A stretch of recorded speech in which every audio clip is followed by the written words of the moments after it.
Hi guys! Kinulot ko si mama. At tatanggalin natin mamaya kasi kanina pa yun. Diba? Balikan ko na lang po kayo. Kumakain pa kasi sila. Ako tapos na. Bato. Madilim na. Kanina pa, yung kagadating ko kasi galing ako sa school. Kanina umaga, nag-picnic kami. Yung inambag na tatanggalin na namin daw. Tanggalin na natin.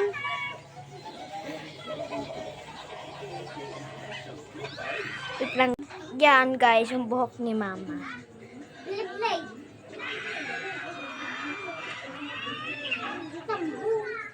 Bukas ang next book, mamaya naman ay yung kapatid ko yan, oh.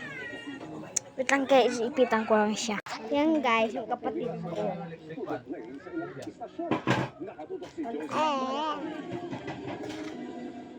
Wait lang. Wait lang guys.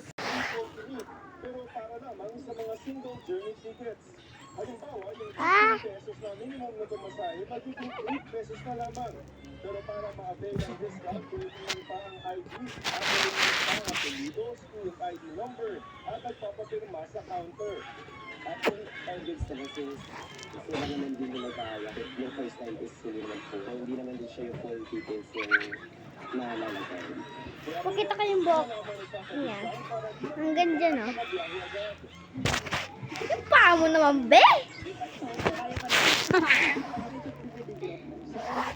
Paa mo. Dalikod kasi yan. Tignan mo yung buhok mo. Ang haba na guys, no? Transportation costs ko. Magamit ko siya sa school. Malaking tulong po. Yung nababawas ko sa 50% sa to, pwede magamit sa pangkain. Ang LM91, tinatanong po ng isang pribado Wow. Kakabit na natin. Wait lang. Kakabit ko lang. ang mga estudyanteng kumuha. Yan guys, nakabit na natin. Bukas, babalikan natin. No!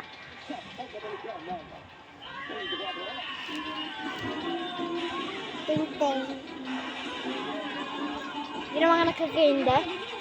Hindi kayo nakikinde.